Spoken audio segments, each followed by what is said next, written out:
Alors, nous sommes dans un nouveau jour, à un nouveau jour, c'est mercredi aujourd'hui. Dieu nous a fait grâce parce que nous sommes encore en bonne santé. Alors, madame, messieurs, fidèles téléspectateurs, bonjour et bienvenue à ce nouveau numéro de l'émission Bonjour le Faso. Merci de nous renouveler votre fidélité. Merci de nous suivre tout simplement. Alors, cette semaine, vous le savez, nous sommes installés au mémorial Thomas Sankara pour vous faire découvrir ou redécouvrir notamment le mémorial Thomas Sankara à travers la rubrique à la découverte d'eux. Et puis, donc, tout à l'heure, vous aurez les informations ou la suite des témoignages concernant ce mémorial. Vous aurez l'information, c'est à travers la revue de presse.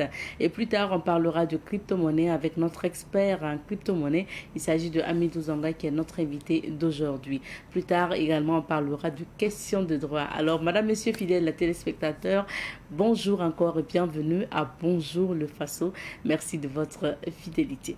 Nous démarrons l'aventure avec la première rubrique, c'est à la découverte de. On y va et on revient. Et bien sûr, on part à la découverte tout simplement du mémorial Thomas Sankara, un mémorial aujourd'hui qui accueille notamment des infrastructures de plus en plus. Il y a le mausolée en construction actuellement et vous avez toujours la possibilité de visiter ce site-là. D'ailleurs, ça fait partie des sites les plus visités de Ouagadougou. On va écouter la suite des témoignages et puis on revient. Je me nomme M. Porgo Nassirou. Ouais, étudiant à l'université Joseph Kizerbo. Ouais, ça nous dit beaucoup de choses. Le président a beaucoup présenté pour le Burkina. Voilà, donc ça nous donne beaucoup de fierté de voir ça. Le président a beaucoup fait. Donc on doit faire cela pour montrer que le président a fait beaucoup de l'histoire. Ça nous dit vraiment, vraiment c'est lui. Ça nous fait pleurer même, tellement on ne le voit pas directement. On a envie de le toucher.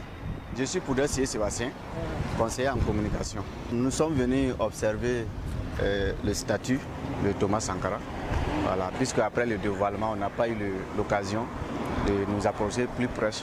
Alors, je pense que ce monument par rapport au premier, je pense que ça au moins ça reflète l'image de Thomas Sankara. Et en tout cas, je suis satisfait pour l'œuvre, surtout en tout cas un bravo au comité mémorial pour le travail abattu. Je ne pense pas que ça soit un gaspillage, surtout l'emplacement du statut, ça vraiment interpelle les uns les autres. Que vraiment il y a eu quelqu'un qui a accédé au pouvoir, qui a dirigé ce pays, qui a vraiment contribué au développement de ce pays. Je pense qu'en voyant ce statut déjà, même quand vous sortez hors du Burkina Faso, on vous demande Thomas Sankara. En voyant ce statut déjà, ça vous remémore. C'est vrai que nous, on n'est pas nés sous Thomas Sankara, mais après, on a entendu parler de lui, on a lu des bouquins autour de lui. Et vraiment, je pense que ce n'est pas du gaspillage. Mon nom, c'est Taboudou Silas. Je suis étudiant en droit. Je suis venu pour visiter le père de la révolution burkinabé, voilà, de 83 à 87, et qui a mouvementé le peuple burkinabé et qui a impacté la génération africaine, voilà, et en contribuant à la culture du sentiment panafricaniste et également aussi à galvaniser tout le monde autour d'un objectif précis qui est le développement de notre cher continent. Ce monument, c'est une représentation de l'identité burkinabé et de l'identité africaine en général.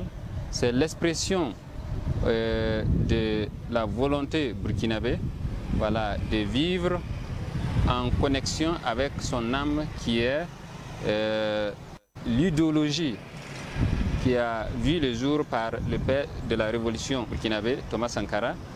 Et cette représentation également aussi nous interpelle à tout moment notre nature, notre essence, qui est des peuples souverains, des peuples voués au travail et à l'intégrité, pour changer coûte que coûte les choses au sein de notre société. Nous sommes déterminés avec un sentiment de patriotisme et nous nous reconnaissons en la personne de Thomas Sankara et à chaque fois que le peuple s'élève, nous manifestons notre volonté de voir les choses avancer, voilà, en identifiant à cet homme qui est Thomas Sankara. Je pense que ce n'est pas un gaspillage de voir ce monument construit. Voilà, au contraire, c'est la chose qui devrait être attendue même il y a belle lurette. Parce qu'un peuple qui n'a pas une représentation officielle dans laquelle elle s'identifie, ça pose un problème. Quand vous partez aux États-Unis, vous verrez les représentations de Lincoln et de Obama. Vous verrez également aussi en Chine Mao Zedong. Et vous verrez également aussi les représentations de Napoléon et de Louis XIV en France.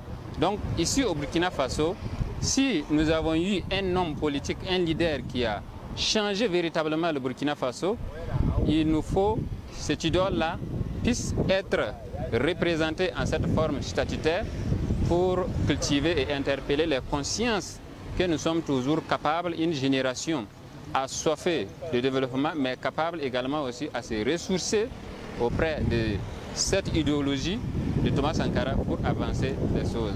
Nous avons également aussi une conviction ferme dans notre volonté que tous les citoyens burkinabés voient les choses avancer. Nous avons également aussi cette autonomie, voilà, souveraine en notre sein, un sentiment fort que nous cultivons parce qu'avec Thomas Sankara, le peuple burkinabé est souverain et doit frayer une place importante dans l'espace sous-régional et pousser les autres nations également aussi à s'émanciper, voilà, contre toutes les clivages et les contraintes que les puissances tentent de s'aimer, voilà, pour pouvoir s'en sortir du joug de l'impérialisme. Moi, c'est M. Ganam-Touré Aboubakar. Sincèrement, j'ai entendu parler, j'ai entendu ça partout dans le monde, à la télé aussi, par rapport à la statue de notre président, ancien président. Sincèrement, je suis content de venir visiter l'endroit. Mais comme aujourd'hui est mercredi, je n'aurai pas le temps pour le toucher, pour la fierté, quoi, la fierté de notre nation, sincèrement. Moi, quand je vois la statue, sincèrement, c'est équivalent à la personne.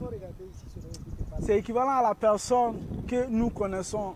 Chaque fois on prend une photo, on regarde, on voit que c'est identique. Ce qu'il a contribué dans notre pays, sincèrement, ce n'est pas du gaspillage. Parce que ça, cela, des années, nos petits frères, ceux qui viendront, verront que ce monsieur a pu faire sur notre nation, a bien construit notre nation, sincèrement. Je viens de la Côte d'Ivoire, parce que j'ai vu ça à la télé, mais j'ai dit je vais venir à l'endroit fixe pour voir réellement la statue. Et je suis venu sincèrement, je suis satisfait. Revue de presse et nous débutons par le quotidien qui affiche à sa une ce matin le CMGA à la gendarmerie nationale, renforcer les liens et la discipline en vue d'assurer la paix et la sécurité.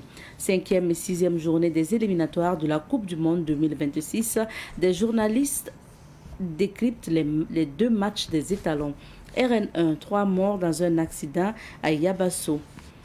Isiaka Ouedraogo, président du CISAG, les terroristes sont coincés, acculés et sont dans une stratégie de la terre brûlée qui montre leur désarroi.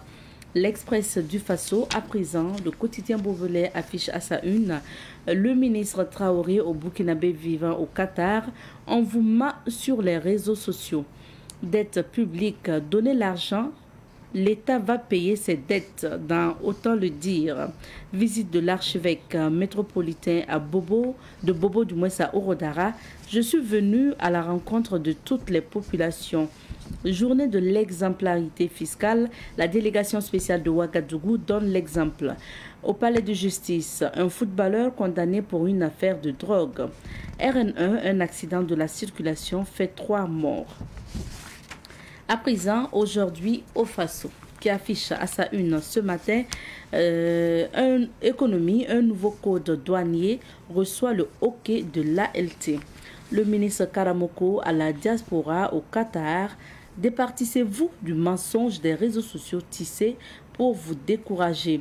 Usage de l'expression groupe armé non étatique et milice, le Burkina met en garde le système des Nations Unies. Collision entre un véhicule de tourisme et un camion, 10 tonnes à Yabasso sur la RN1, 3 personnes perdent la vie. Lutte contre le terrorisme, l'appel à l'union sacrée des forces combattantes du général Moussa Diallo. Carnet d'audience, l'ambassadeur de l'Inde chez le ministre Poda. 7 milliards de dettes cachées au Sénégal entre 2019 et 2024. Un gouffre financier qui interroge le ministre Émile Zerbo. Légalement, l'AJB n'existe pas car dissoute depuis 2019. Présidentielle d'octobre 2025 en Côte d'Ivoire, plus qu'un sermon, la sonnette d'alarme du clergé. Nous passons au doyen des quotidiens privés. Il s'agit de l'Observateur Palga. Ministère de l'administration territoriale, l'AJB est considérée comme dissoute et inexistante. Éliminatoire Coupe du Monde 2026, bilan positif pour les étalons, mais les défis tactiques à relever selon les spécialistes. Projet de modification du code pénal vers la restauration de la peine de mort.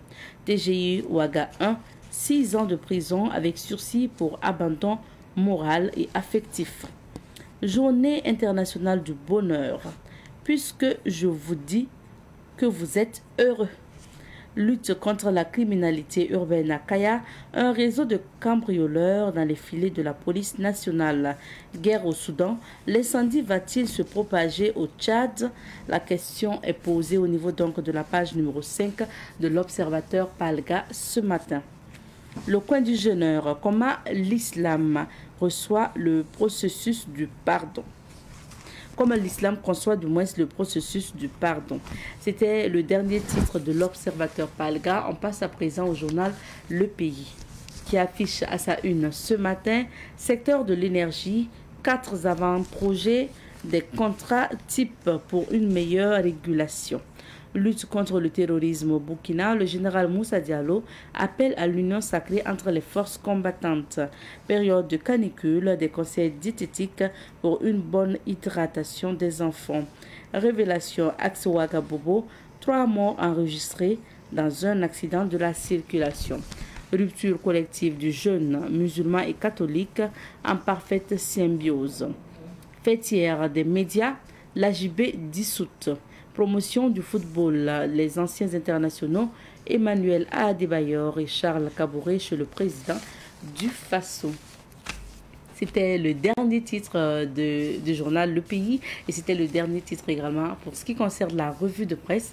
On vous invite à vos kiosques à journaux afin de lire ces actualités. Pour la suite de l'aventure, nous allons marquer une petite pause. Ça sera l'occasion pour vous de découvrir ce que nous réserve Dame Nature dans quelques vides d'affaires. Recevons pour vous aujourd'hui M. Amidou Zonga. Il est expert en crypto-monnaie, formateur, conférencier et écrivain. À son actif 7 livres, dont 2 livres sur la crypto-monnaie, je crois. Et il est sur le plateau avec nous pour nous parler encore de crypto-monnaie, surtout de formation à venir. Bonjour, M. Zonga. Oui, bonjour, Mme Nikema. Bonjour à vous. Merci beaucoup. Alors, M. Zonga, parlons dès maintenant des formations que vous organisez. Ouais. Pour ce cas-ci, vous parlez de thème général, maîtriser son bull run. Oui. Bull run, c'est ça? C'est ça, oui, le bull run. D'accord, c'est quoi un bull run? Oui, le bull run, c'est un événement qui se produit sur le marché de la crypto-monnaie après ce qu'on appelle le halving. Le halving, c'est quoi? Le halving, c'est un événement qui se produit dans la blockchain Bitcoin qui consiste à diviser le nombre de blocs en 2 pour récompenser les mineurs. Et une année après donc le halving, il y a ce qu'on appelle le bull run qui se produit. Le bull run, c'est quoi? C'est un processus haussier du marché global de la crypto-monnaie où les actifs numériques prennent de la valeur. Donc un investissement de départ d'une certaine valeur peut faire des multiples, voilà, dans les prochains mois, donc pendant la période du bull run. Donc pour comprendre tout cela, il faut vraiment être dans un cadre bien précis où on va faire des démonstrations, des explications vraiment de pointe pour que les uns et les autres puissent comprendre c'est quoi le bull run dans sa démarche et aussi le principe qui arrive à faire décoller le marché pour qu'on puisse parler du bull run. Et quand on parle du bull run également dans ce concept-là, il faut comprendre qu'on fait la représentation comme un taureau. Quand on dit le bull, c'est un taureau et qui est en train de décoller avec force. Et vous voyez le taureau, quand le taureau il est fâché, en griffe, et qu'il décolle, vous voyez la puissance qu'il part avec. Donc en réalité, c'est une représentation comme ça. Quand on parle du bull run sur le marché financier, c'est ce que ça veut dire. Et c'est comme un taureau qui décolle et ça fait exploser le coût des actifs. Ok. Voilà. Est-ce que c'est une période à laquelle il faut investir ou attendre passer? Oui, il faut investir avant le bull run. On n'investit pas pendant le bull run.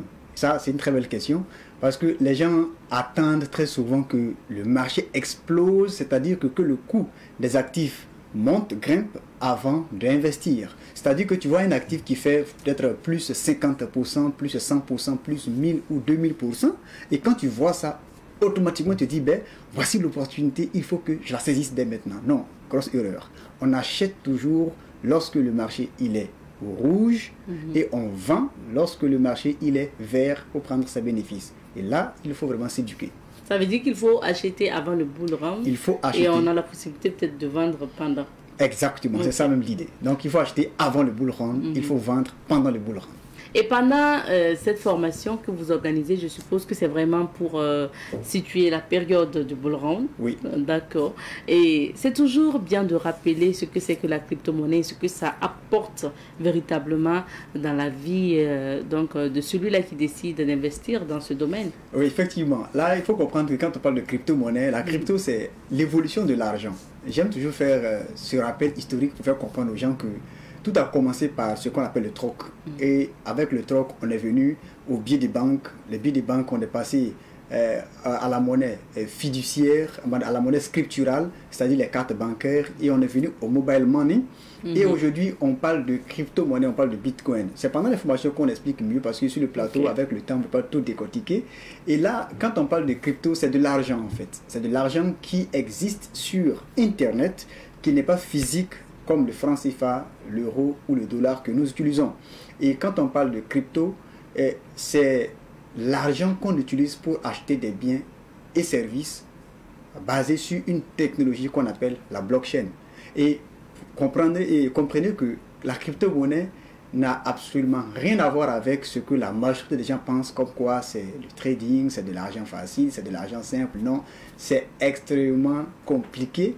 Il faut se former pour comprendre. Parce qu'il y a des gens qui pensaient que quand on parle de crypto, il faut tout simplement peut-être mettre de l'argent dedans aujourd'hui et tu attends le lendemain et voilà, tu commences à bouffer. Non, c'est pas comme ça se passe. Il faut avoir des stratégies, il faut avoir des connaissances, il faut avoir des compétences dans le domaine. C'est pourquoi nous avons pris 5 bonnes années pour faire des recherches approfondies sur l'écosystème, pour nous convaincre d'abord que oui, c'est quelque chose de très très solide qui est là pour rester et qui va bouleverser l'ordre économique mondial. Et cela nous a permis de matérialiser les résultats de nos recherches dans 2 livres, dont le premier est intitulé Crypto-monnaie, devenir riche maintenant, devenir pauvre à jamais, que j'ai publié en 2022. Et le deuxième, c'est l'école du Bitcoin et autres crypto-monnaies que j'ai édité et publié en 2024. Tout cela pour permettre à la population et à la jeunesse burkinabé et africaine de profiter des énormes opportunités que nous offre ce secteur donc du Web3. Et aujourd'hui, nous sommes à l'ère du numérique. Et c'est l'information qui constitue le bien le plus précieux que chaque humain devra chercher. Et si nous restons là, à penser que tout ce qui est attrait au numérique, c'est de l'escroquerie, c'est de l'arnaque, grosse erreur. C'est pourquoi on dégage assez d'énergie, on dégage assez de temps pour faire des sensibilisations, pour faire de l'éducation, afin de permettre aux gens de savoir faire la différence et aussi tracer leur chemin. Donc la crypto-monnaie, c'est de l'argent comme l'euro, le franc CFA, le dollar, le yuan, le yen et tout ce que vous pouvez imaginer.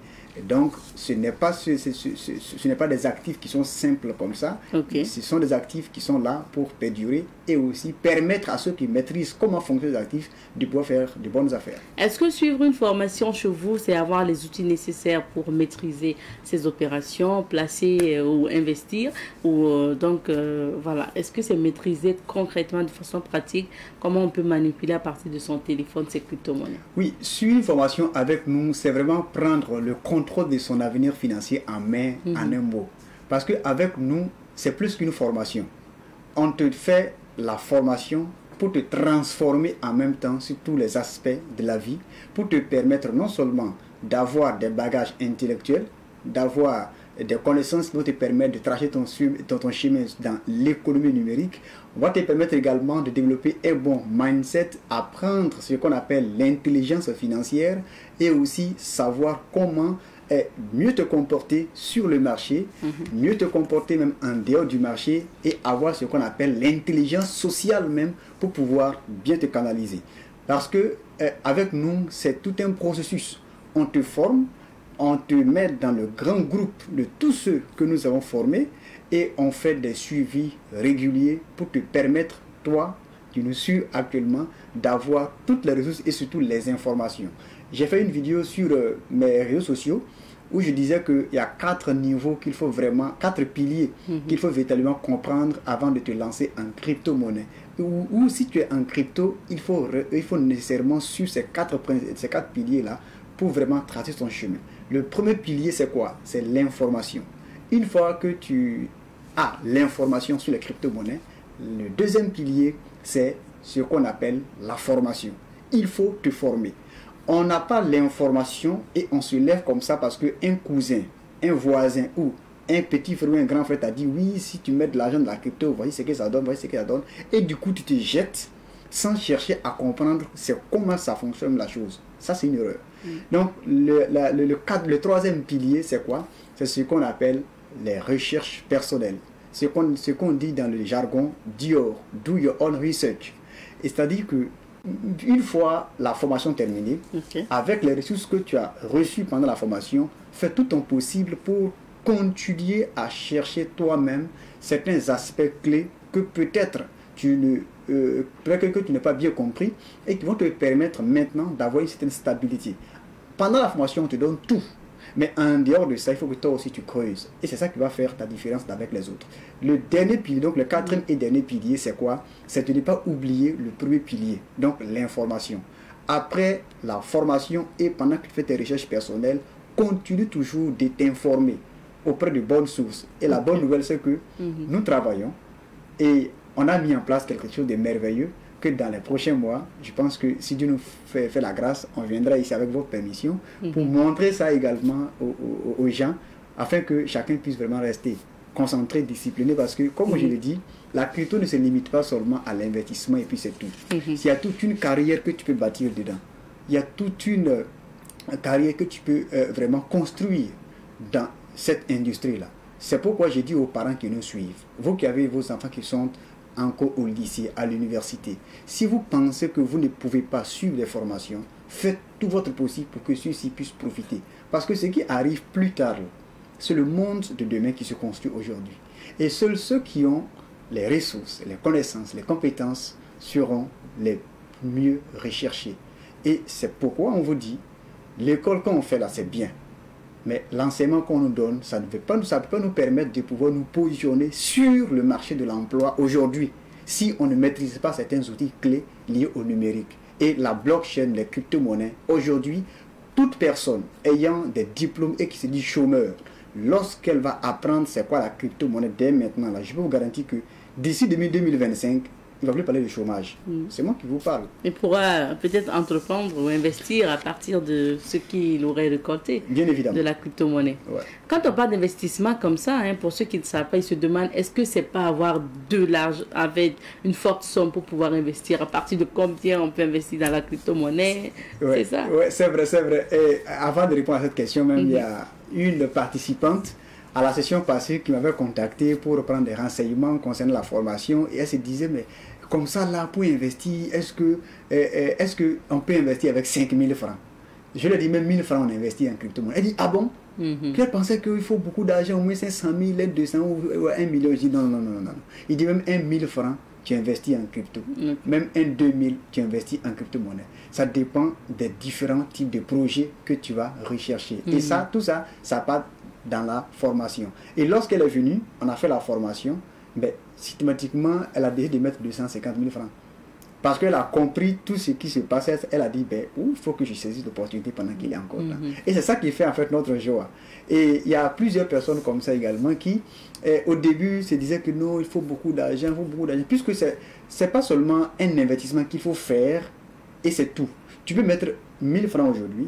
Demain, si tu fais tes petits business, tu as eu un 5 000 francs, tu décides d'en avoir au moins un 2 000, tu investis et tu prends tes 3 000 francs là pour vaquer vraiment à tes dépenses quotidiennes. Et Après-demain, si tu as eu un demi-franc, tu peux dire de prendre 1 000 francs. Tu injectes. Au fur et à mesure, le portefeuille va augmenter. Et quand tu investis également, il y a des stratégies de ce qu'on appelle le staking. C'est-à-dire que tu peux verrouiller tes investissements et il y a ce qu'on appelle des retours sur investissement, des ROI qui vont tomber dans ton portefeuille également. Tout ça, c'est vraiment des informations qu'il faut vraiment apprendre ou vraiment comprendre. Parlons d'information. On sait que le thème général, vous l'avez dit, hein, c'est maîtriser son bull round. Ouais. Maintenant, quels sont peut-être les modules qu'on peut détailler? On verra la fiche en même temps pour que vous puissiez nous donner, même si vous n'avez pas donné forcément les détails ici, parce qu'il faut venir à la formation. Exactement. Mais voilà, les détails concernant les modules quand même. Oui, le thème, vraiment, c'est comme vous l'avez dit, hein, c'est réussir son bull run. Parce qu'on est actuellement dans une phase critique de l'évolution du marché.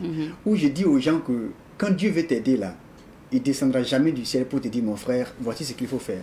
Dieu passe toujours au travers d'un événement. Et les mots aussi disent sabab. Donc, c'est dit que Dieu ne te donne pas quelque chose directement. Il te donne l'information. Il te partage quelque chose à travers une personne qui va te permettre, toi, de dire, mais attends, c'est ce que je cherchais depuis.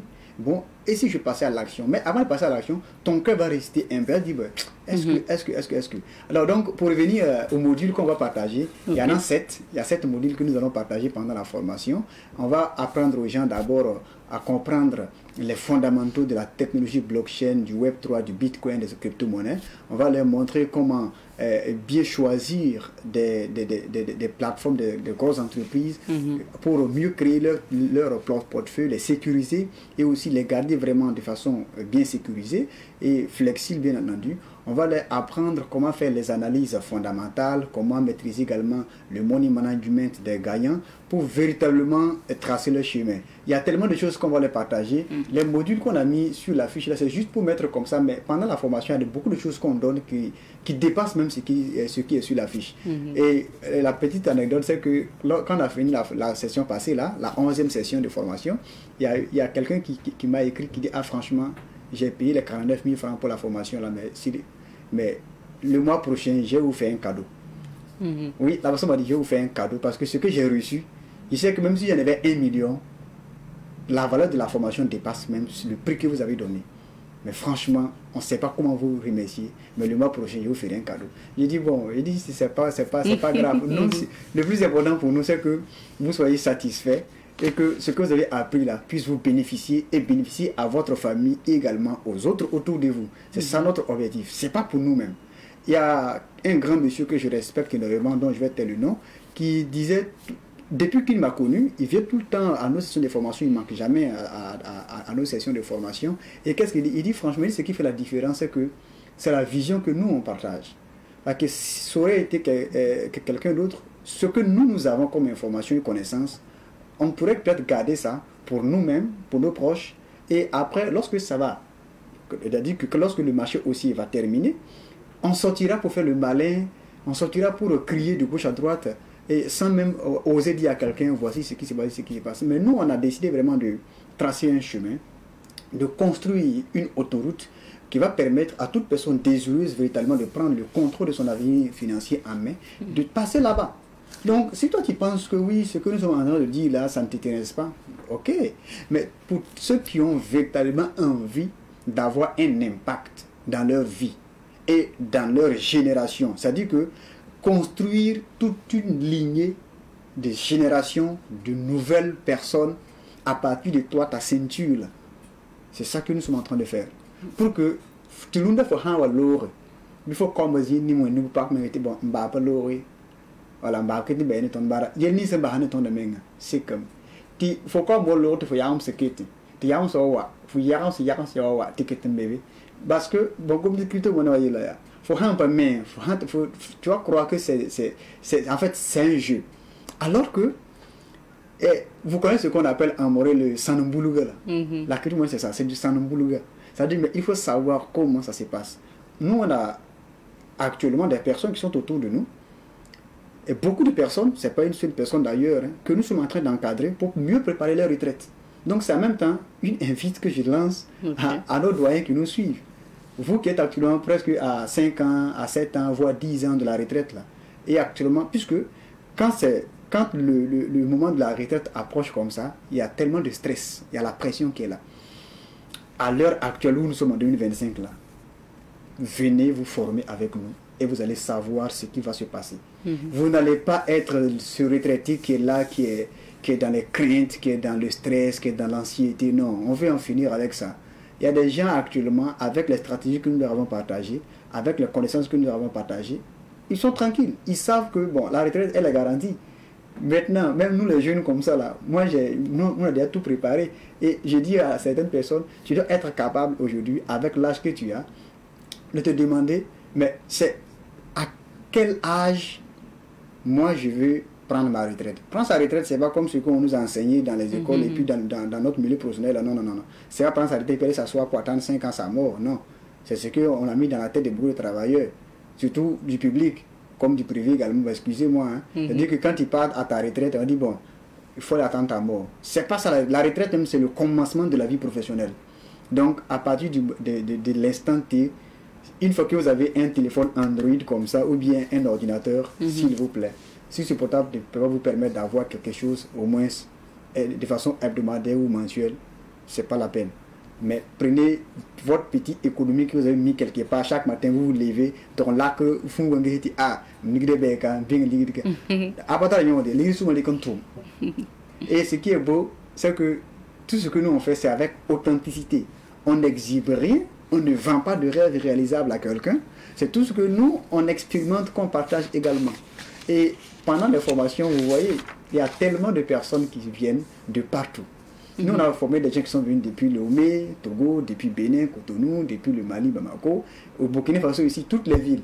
Bobo Dioulasso, Gouya, Kaya, Dori, Fadangourma, plein, Komisiri ici, quand on prend Léo tout récemment, Waïgouya, Kongosi, tout, il y a tant tellement.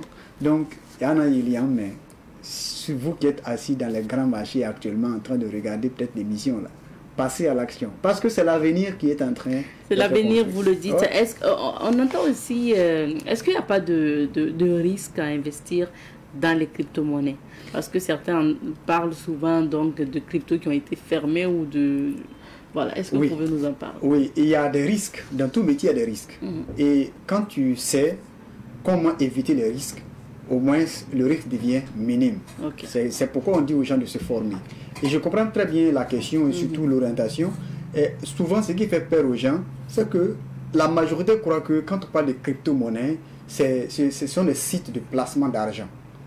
Comme on va dire, on prend l'exemple 5M qui a fait patate l'année passée. Quand on prend les sociétés de trading, tout récemment, j'ai suivi un reportage où on disait qu'il y a le dossier qu'on a réveillé après 8 ans. Mais tout ça, ce n'est pas la crypto-monnaie, je vous dis, s'il vous plaît. Ce n'est pas de la crypto-monnaie. La crypto-monnaie n'a rien à voir avec les placements d'argent. Les crypto-monnaies n'ont rien à voir avec les sociétés de trading qui vous disent, donnez par exemple 20 000 francs, dans une semaine ou dans un mois, vous allez avoir 50 000. Ce n'est pas vrai. La crypto, ce n'est pas comme ça. La crypto, de la manière vous avez votre portefeuille, mobile money, je ne cite pas de réseau. Voilà. Le mobile money là, c'est de la crypto-monnaie en réalité. Mais eux, dans le jargon, on les appelle des stablecoins. C'est de la crypto. La crypto-monnaie, c'est ça. Mais la différence ici, c'est que la crypto-monnaie, on ne crée pas une crypto-monnaie au hasard. Une crypto est toujours adossée à un projet pour répondre à un besoin technologique ou social ou économique. C'est ce que les gens doivent comprendre. J'ai toujours, dans mes formations, je prends toujours l'exemple sur le Burkina Faso. Vous voyez, actuellement, nous sommes dans une phase de révolution, de transformation. Est-ce que vous voyez? Et sur tous les aspects, quand on prend l'aspect industrialisation du pays, les efforts que fournit notre président, son excellence Ibrahim Traoré, avec le projet APEC, par exemple. Vous voyez, l'APEC, c'est un projet qui est tangible, concret, n'est-ce pas? Et avec ce projet-là, si les autorités commencent dès maintenant à mettre des réflexions solides pour décentraliser le projet APEC dans la blockchain, en créant une crypto-monnaie APEC spécialement pour ce projet, je peux vous garantir qu'en une journée, on va ramasser des millions, voire des milliards de dollars pour pouvoir construire d'autres entreprises ici au Burkina Faso. C'est quelque chose qui est concret. Pourquoi je le dis? Parce que l'APEC, c'est déjà un projet qui est visible. Et on a des entreprises comme comme Sofato. Voilà, on a des entreprises qui sont déjà visibles. Il y a d'autres qui sont en train d'être créées encore. Et c'est comme ça en fait la crypto-monnaie fonctionne. Lorsque le projet il est visible et on voit l'orientation, automatiquement il y a des investisseurs qui vont mettre de l'argent. Je prends l'exemple sur la Centrafrique qui a lancé son même coin. La crypto-monnaie qu'a lancé la Centrafrique là. Ça, on les appelle les mêmes coins. Les mêmes coins sont les crypto-monnaies qui n'ont pas de fondamentaux. Ça ne repose sur rien. Mais en moins de 24 heures, les données historiques ont montré que, moi j'ai suivi ça, la Centrafrique a récolté 530 millions de dollars en moins de 24 heures, s'il vous plaît. Donc ça veut dire qu'il y a eu ça fait combien de milliards de francs partout dans le monde. L'argent est partout dans le monde. Et surtout avec la technologie blockchain surtout. Et avec le charisme de notre président Ibrahim Traoré, je crois que si les autorités passent à l'action dès maintenant pour commencer des réflexions solides, il suffit seulement que tout soit bien fait, bien sécurisé, bien décentralisé, bien programmé. Et il sort un bon matin, il fait une communication stratégique sur l'affaire et puis paf, c'est parti, ça fait des milliards de dollars. Et ces milliards de dollars, ça ferait comme des milliers de francs CFA pour notre Burkina Faso, en moins de 24 heures. Et après, qu'est-ce que, vous nous expliquez, on essaie de comprendre, mais après, qu'est-ce que à l'échelle individuelle pour chaque investisseur, vous voyez? Oui, à l'échelle individuelle pour chaque investisseur, lorsque la crypto est créée comme ça, il y a ce qu'on appelle la supply, c'est-à-dire la tokenomique, l'économie interne où on va attribuer un certain nombre de pièces et donc une offre maximale en circulation où, par exemple, les créateurs, quand je prends l'exemple sur les initiateurs du projet APEC, là, pourront verrouiller un certain pourcentage des portefeuilles et libérer un certain nombre maintenant pour tous les investisseurs comme nous autres. Et chacun viendra avec ses fonds pour investir. Quand on achète avec une valeur de départ de la crypto APEC, par exemple, là, et lorsque la crypto, le prix prend de la valeur, moi ayant peut-être investi 1000 dollars, si j'achetais par exemple la crypto lorsqu'elle était à 0,01 ou 0,02 dollars et que de 0,01 dollar j'ai investi 1000 dollars et que ça vient faire 1 dollar et que je vois que j'ai atteint mes objectifs de départ, automatiquement je vends et je prends mes bénéfices. Pendant ce temps également, les initiateurs, je parle de l'État par exemple, lui qui a un grand nombre de pièces verrouillées, bon, c'est lui qui contrôle en fait l'économie en ce moment. C'est tellement vaste où j'ai dit qu'il faut un cadre vraiment très très stratégique pour mieux parler de ce genre d'initiative parce que ça va arranger davantage. Et c'est ça également aussi notre vision. Comme je dis que dans les prochains mois, dans les prochaines années, on est en train de bosser pour mettre en place quelque chose de bien structurel qui va permettre vraiment à nos pays de mieux se positionner. Parce que ce qu'on est en train de faire là, aujourd'hui les gens pensent que c'est juste pour s'asseoir sur un plateau parler. Non, il y a une vision derrière. Et c'est maintenant que vous devez nous rejoindre pour qu'on parle le même langage. Un mois viendra où ces formations que je fais à 49 000 francs, c'est une formation d'une valeur de 326 000 francs CFA que je donne actuellement. Mais en 2030, ces formations, pour que moi-même je vienne m'asseoir, m'arrêter pour faire cette formation avec toi pendant 4 heures par jour, là, tu vas payer 1 728 000 francs CFA. Ça, c'est déjà calé. En 2030. Donc c'est maintenant qu'il faut se préparer pour nous rejoindre. Et après, parce que après 2030 là, si tu veux que moi je vais m'arrêter, c'est ce que j'ai dit. Sinon ce sont nos petits frères qui ont 12 ans, 15 ans que nous formons actuellement. Parce qu'on a des enfants qu'on entend de former en bas. Hein. Voilà, on est en train de les préparer sur tous les plans. Et c'est eux qui vont faire les formations. Mais ça ne serait plus à ce prix. Hein. Mais actuellement là, c'est juste pour permettre à tout le monde d'en profiter, permettre à tout le monde de saisir l'opportunité. Donc, ces formations, faites tout votre possible pour comprendre parce que même les États-Unis sont dedans. Donald Trump a lancé sa crypto-monnaie à 48 heures de son investiture en tant que 47e président des États-Unis et sa crypto-monnaie lui a donné plus de 26 milliards de dollars en moins de 48 heures également. C'est-à-dire que la capitalisation de sa crypto-monnaie est montée jusqu'à plus de 26 milliards de dollars. Donc, en 48 heures, un taxe na équipe lance crypto-monnaie auto te arzeke tien passe la ton ça ha nge na ndeki yam par 15 bouria moi ton potin man ti ton tenga ta orso me son essence Ibrahim Traoré ne fa non ah ya non gom la ne fa ma zinga nous pas son charisme même là ça illumine. Imaginons une crypto-monnaie chapeautée par le Burkina Faso pour la transformation que nous sommes en train de faire. qu'est-ce qui va nous empêcher d'avoir les milliards? D'accord. Est-ce que peut-être on peut avoir les dernières tendances en termes de crypto-monnaie actuellement? C'est quoi l'actualité du marché? Oui, l'actualité du marché actuellement, c'est qu'il y a tellement d'innovations qui arrivent. Il y a des pays qui sont en train de travailler véritablement pour adopter la crypto-monnaie. Déjà, les États-Unis, à travers Trump, Donald Trump a signé un décret pour créer la réserve stratégique en Bitcoin, donc pour les États-Unis, où ils envisagent d'acheter 1 million de Bitcoin d'ici au moins les 5 prochaines années pour contrôler toujours l'économie mondiale. Et Donald Trump a dit quoi? Que la crypto-monnaie est la plus grande révolution. Et ils feront des États-Unis la capitale mondiale des crypto-monnaies. Et ça, c'est quelque chose qui doit nous toucher, nous, en tant qu'Africains. Deuxième aspect également, c'est qu'on a le bloc des BRICS. Les BRICS qui réunit les pays tels que le Brésil, la Russie, l'Inde, voilà, les BRICS, la Chine et l'Afrique du Sud. Et d'autres pays alliés également qui ont rejoint cette alliance. Et eux, ils sont en train de travailler. Ils ont déjà même commencé les transactions avec qu'on appelle les paiements dans la blockchain pour le commerce international. Ils sont en train de le faire. Et tout récemment, il y a le Brésil qui a commencé à plaider pour que l'ensemble du bloc puisse adopter la blockchain de façon officielle pour le commerce international, pour contourner les sanctions américaines, donc du bloc occidental, vu ce qui se passe actuellement sur le plan macroéconomique. Et une information chaude, c'est qu'il y a une banque au niveau de la France qu'on appelle Bourso Bank, c'est une banque en ligne qui permet désormais à ses clients d'investir dans les crypto-monnaies. Est-ce que vous voyez? Et Bourso Bank, allez sur Internet, vous allez taper, vous allez comprendre. Et tout ça, ça fait partie des tendances actuelles. Et il y a aussi la réglementation qui est en cours.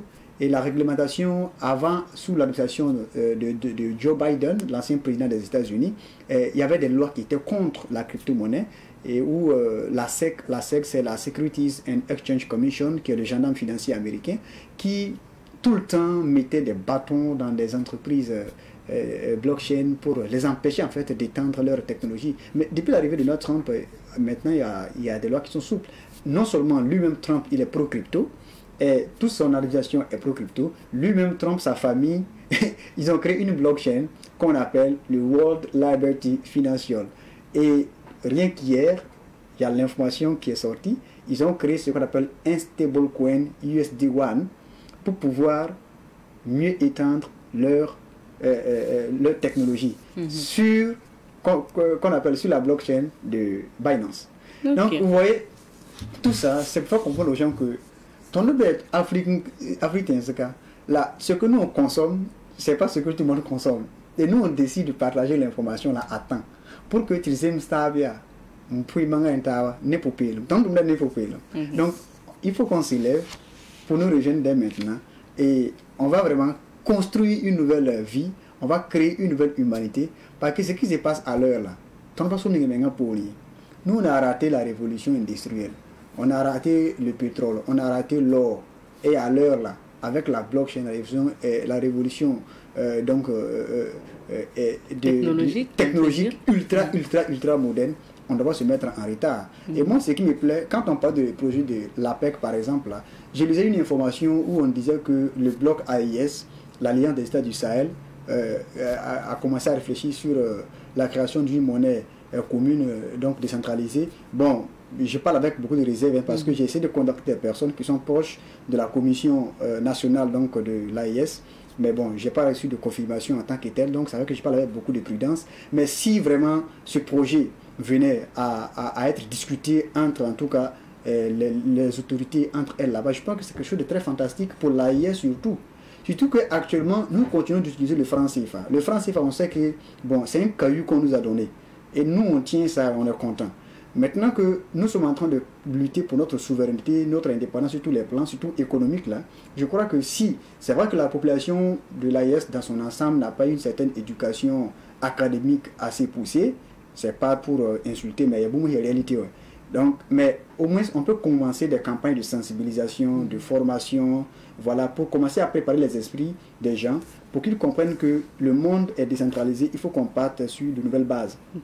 Pour que l'AIS même puisse avoir de la force, de la puissance, je crois que si l'AIS fait l'adoption de la blockchain en créant ce qu'on appelle une crypto-monnaie, ça va vraiment nous arranger nous tous. Merci pour votre avis. Il n'y a pas quelqu'un qui va contrôler ça. Il n'y a pas quelqu'un qui va verrouiller ça. Il n'y a pas quelqu'un qui va dire non, que ouais, tiens. Non. C'est décentralisé, c'est pas contrôlé par quelqu'un comme les banques centrales qui sont ici, qui font un contrôling, font un pont comme, faire une fois. Non. En fait, c'est tellement vaste et c'est énorme. D'accord. Et je pense que ça. Alors, on va donner les détails maintenant sur la prochaine formation, la formation à venir. Oui, la prochaine formation, c'est du 5 au 6 avril 2025, ici à Ouagadougou. Ça va se passer à la résidence Napambéo, donc de 9h à 12h. Les inscriptions ont déjà commencé et c'est maintenant que vous devez également passer à l'action pour véritablement sécuriser votre place pendant qu'il y a encore temps. Parce que nous sommes à une étape vraiment très importante de l'évolution du marché dans sa globalité, comme je le disais. Parce qu'avec le bull run, on a tellement parlé, on a tellement partagé les informations sur le bull run, approximativement à quelle période ça pourrait se produire. Et moi, je dis qu'avant fin 2025, vous qui nous suivez à l'heure, là, si vous rentrez dans la crypto-monnaie, je pense que des gens vous traiteront de très chanceux dans votre quartier. Ou les plus malheureux vous diront que peut-être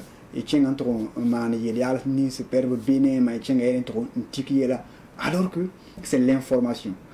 Dieu dit que quand il veut te donner, il ne te donne pas la nourriture, il va te donner une roue.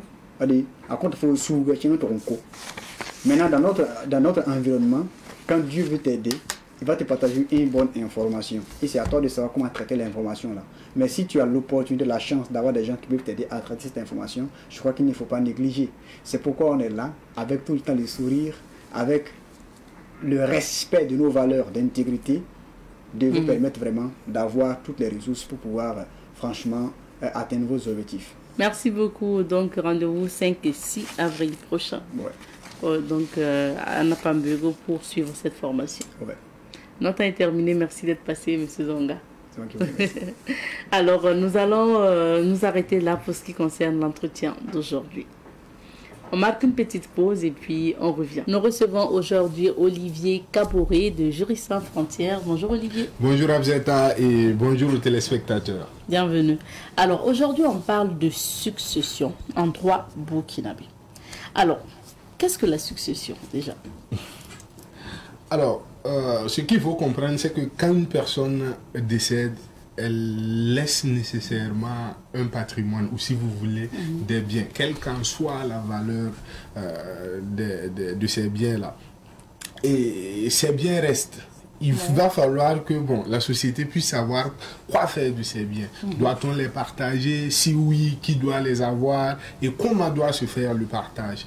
Donc, la loi, pour éviter qu'il y ait des malentendus autour de ce partage-là, a mis en place un certain nombre de règles. Et c'est ce qu'on appelle le droit successoral. Okay. Et pour répondre à votre question, la succession peut être définie comme un ensemble de règles qui organisent le partage des biens d'une personne décédée entre ses différents héritiers. D'accord. Ok. Mais comment ça se fait, ce partage-là des biens d'une personne décédée?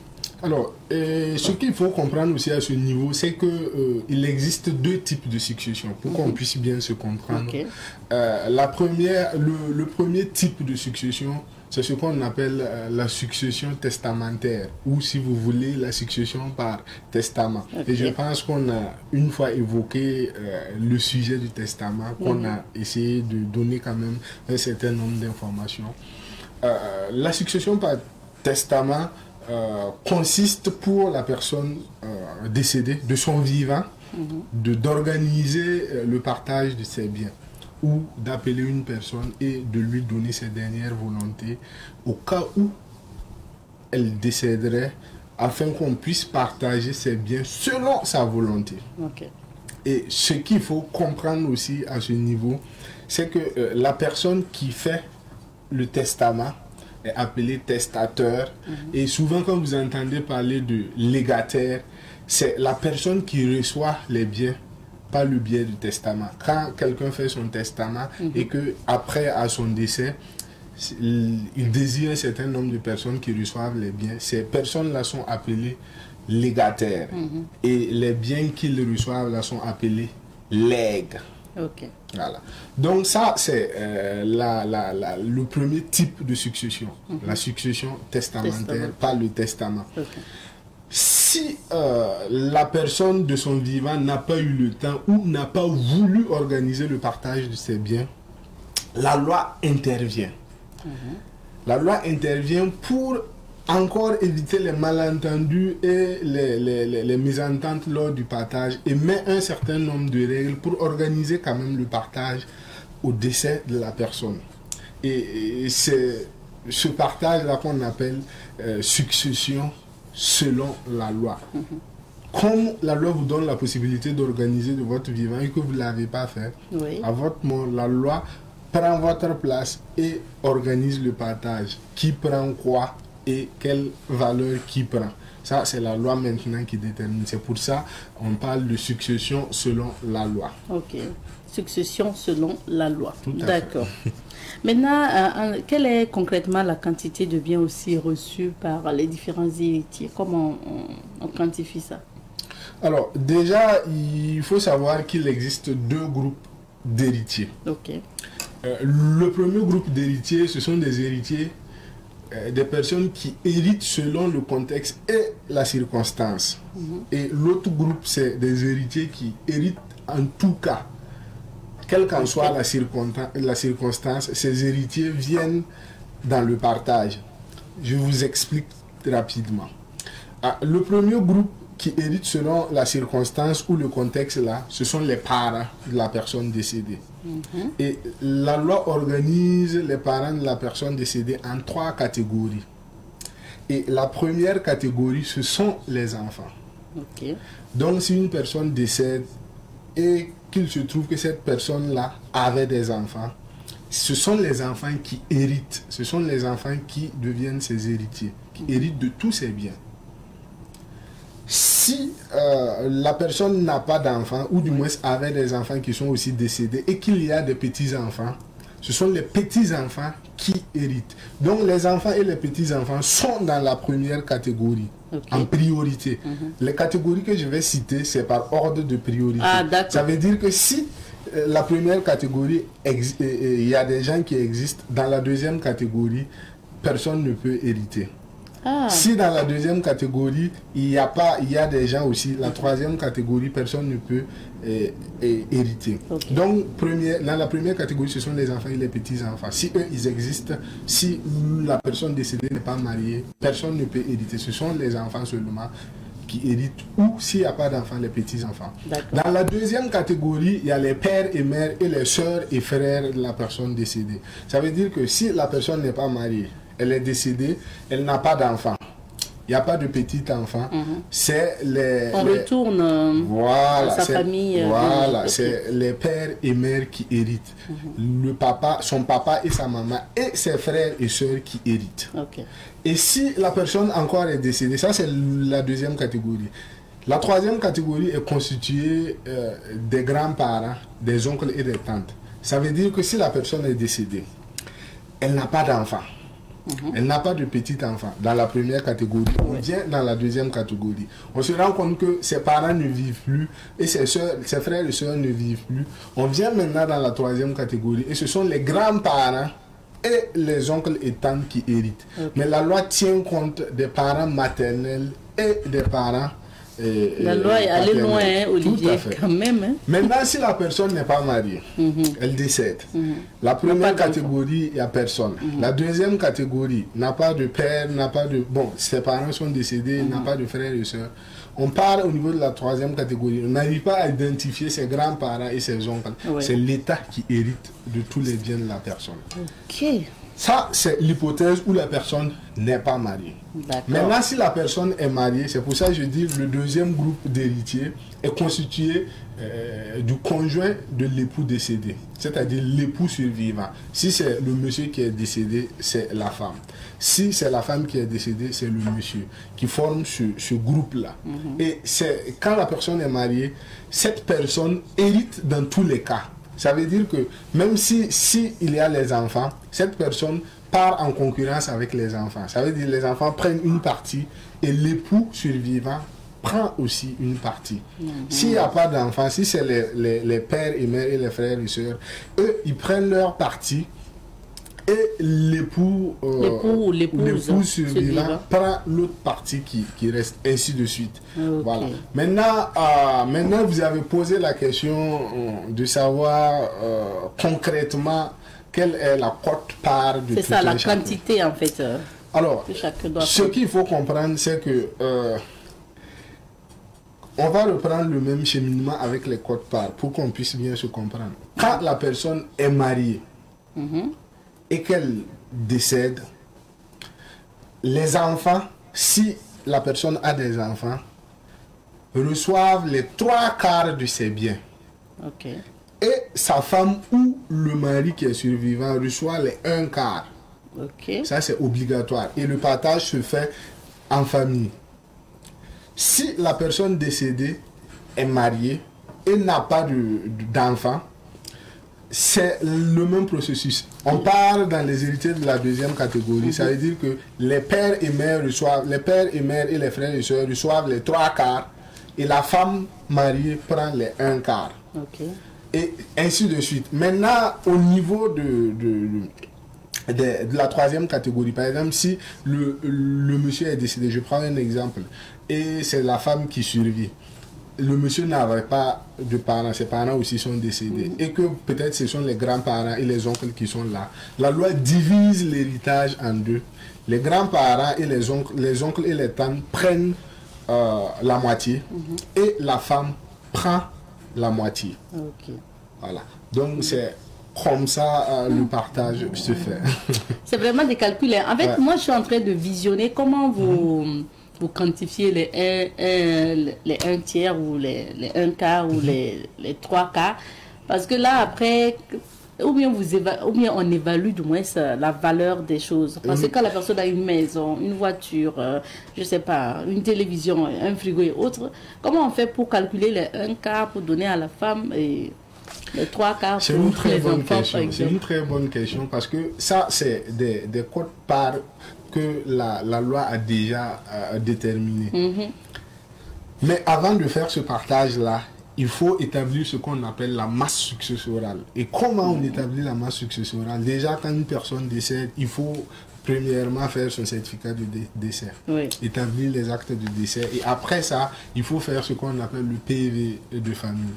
Et après le PV de famille, il faut établir ce qu'on appelle les certificats d'hérédité qui montrent que une telle personne hérite de telle personne, la personne décédée. Maintenant, le point le plus culminant, c'est faire l'état des biens de la personne. Le patrimoine de la personne est constitué de ce qu'on appelle les actifs et les passifs, c'est-à-dire les biens que la personne détenait et les dettes de la personne. Ah, ça fait partie. Voilà. Et pour calculer cette, comment on appelle ça, cette masse successorale-là, il faut poursuivre les biens de la personne. Ça veut dire si la personne avait une maison, avait une voiture, on fait le point de tout ça. Et on regarde, est-ce que la personne avait des dettes? Si oui, on essaie de payer les dettes et on regarde ce qui reste maintenant. Si des gens aussi devaient à la personne, on poursuit ces gens-là pour récupérer ce qu'ils doivent à la personne décédée. On rassemble tout ça et ça constitue la masse successorale. Et c'est dans cette masse successorale maintenant qu'on divise par 4 et que voilà, on procède aux différents partages que j'avais cités un peu plus haut. Je comprends mieux. Voilà. Mais dans le cas où on est dans un foyer polygamique, comment le partage peut se faire entre les coépouses, par exemple? Alors, quand j'ai parlé des différents groupes d'héritiers, il faut savoir qu'on hérite par chouche et par tête. On a dit la femme ou le conjoint survivant hérite des 1/4. Oui. 1/4, ça veut dire que si le monsieur est dans une polygamie et il a peut-être 4 femmes, quand il va décéder, s'il a des enfants, l'ensemble des enfants vont hériter des 3/4 de ses biens et l'ensemble de ces femmes vont hériter des 1/4. Ça veut dire c'est comme ça. Toutes les femmes forment une souche. Voilà, donc elles vont prendre leur 1/4. Et puis se débrouiller Le là-bas. partage se fait par tête. Ah, d'accord. C'est pas une question de dire c'est la première femme, c'est la deuxième femme, elle prend plus que non. La loi dit que le partage se fait par tête. Et par tête, ça veut dire à égalité. S'il y a 3 femmes, on va prendre les 1/4 divisé par 3 et chaque femme prend sa part. Maintenant, pour pouvoir bénéficier de tout ça, il faut être marié légalement. Voilà. Ouais, parce qu'il y a des foyers, effectivement, il y a certaines qui sont mariées légalement, d'autres pas du tout. Oui, et malheureusement, comme vous l'avez si bien dit, c'est des circonstances qu'on a beaucoup rencontrées. On voit que le monsieur a pu peut-être marier une des femmes alors qu'il avait 4 femmes. Donc c'est une seule femme qui peut aller à la succession. Les autres qui ne sont pas mariés légalement devant le maire ou devant l'officier de l'état civil ne peuvent pas aller à la succession.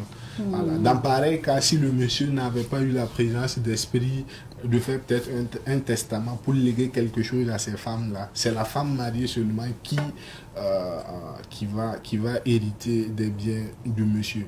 Et en ce moment, il n'y a pas une question de j'ai fait 20 ans de mariage. Non, non, tant qu'il n'y a pas un papier, la loi évolue sur la base de documents. Mais par contre, les enfants de cette femme non mariée légalement héritent. Ok. Tout à fait. Ça veut dire que la seule condition pour une femme d'hériter de son mari, c'est le mariage légal. Oui, c'est être marié légalement et ne pas faire l'objet d'une séparation du corps définitive pendant la liquidation de la succession. Ça veut dire que vous êtes marié et vous n'êtes pas dans une procédure de divorce, tout simplement. Ok. Voilà. Alors, parlons maintenant du partage des biens, surtout entre les enfants. Est-ce que les filles et les garçons reçoivent des parts différentes? Ok. Ça, c'est une très bonne question parce que effectivement, il y a peut-être plusieurs approches par rapport à ce partage-là. Il y a une approche religieuse, il y a une approche traditionnelle même. Et par rapport à tout ça, la loi quand même a donné des indications. Quand vous allez prendre le code des personnes et de la famille et que vous allez arriver à la partie où on parle de la succession, en aucun cas et dans aucun article, la loi fait la différence entre une fille et un homme. La loi dit tout simplement les enfants. Ça veut dire que ce soit une fille ou que ce soit un garçon, si ce sont les enfants du défunt, ils ont la même valeur dans le partage. Et le partage, comme ce que je vous ai dit tantôt, se fait par tête. Donc tous les enfants doivent recevoir la même part. Parce qu'on va prendre le nombre d'enfants et diviser par les biens qui existent. D'accord.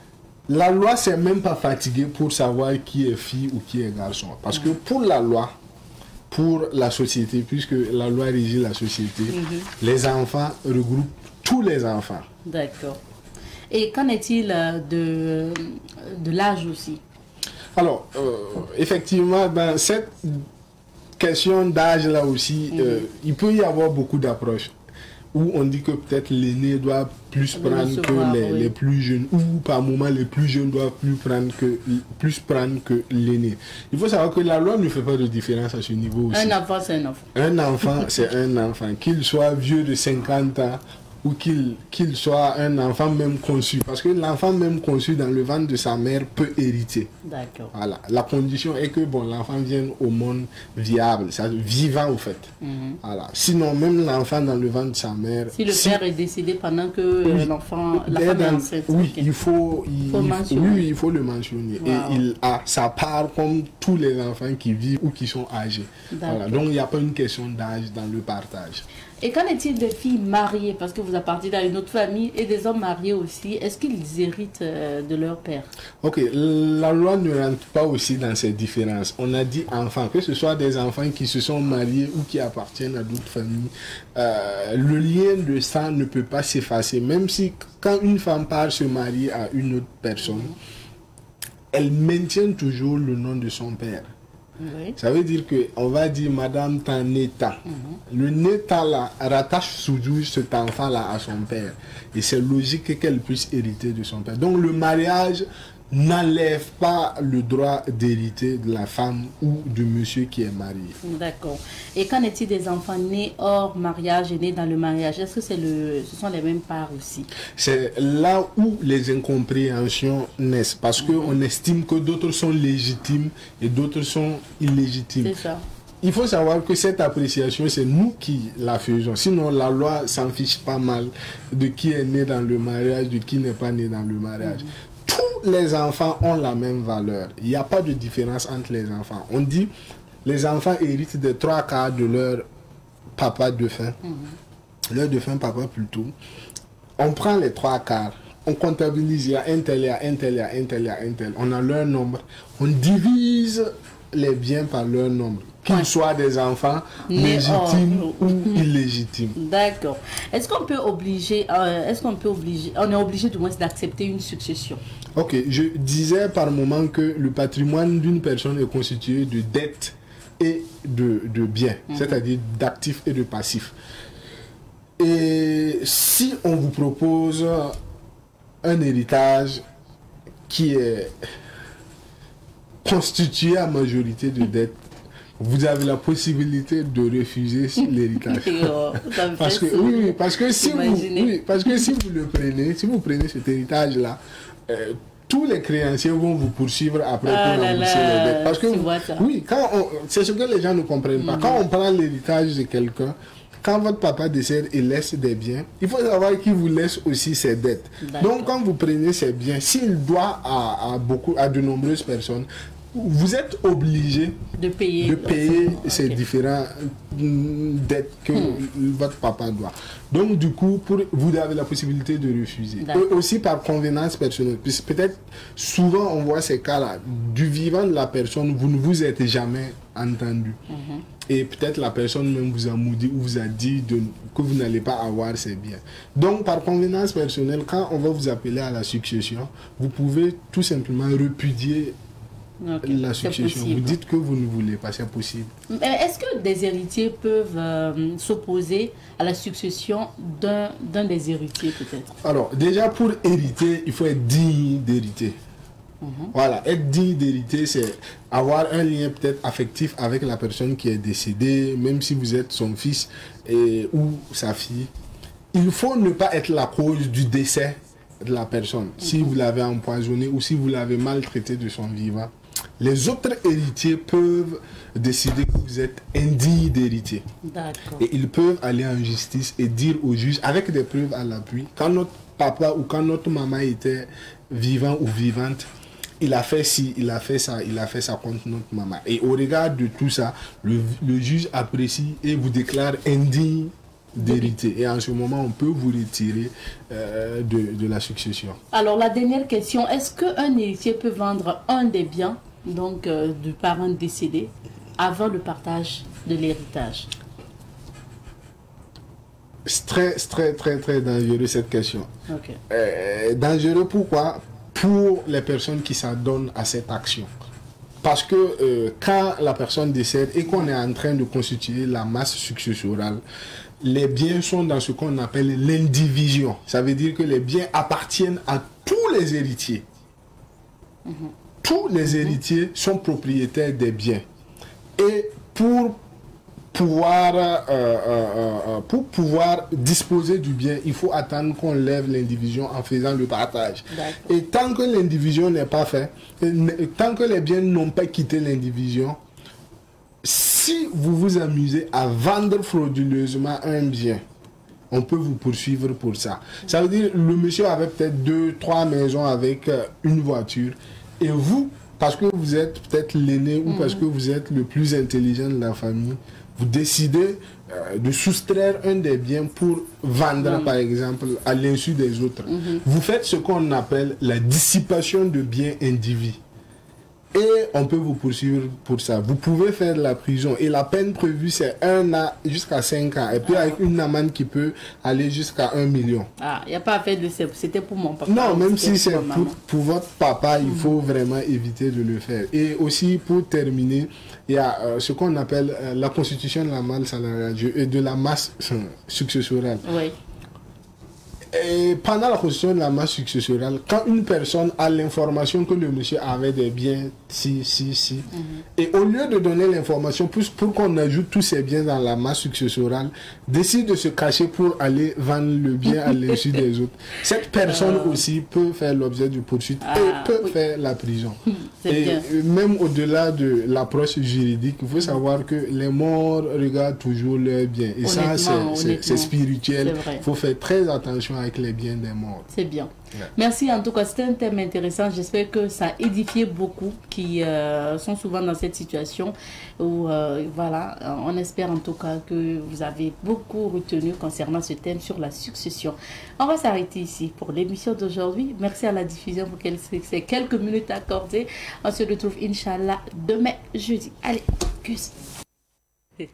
Alors, je rappelle que c'était un élément que nous avons proposé, c'était un élément en rediffusion. Nous disons merci aussi et à l'équipe derrière. Et puis, on va se dire au revoir ici.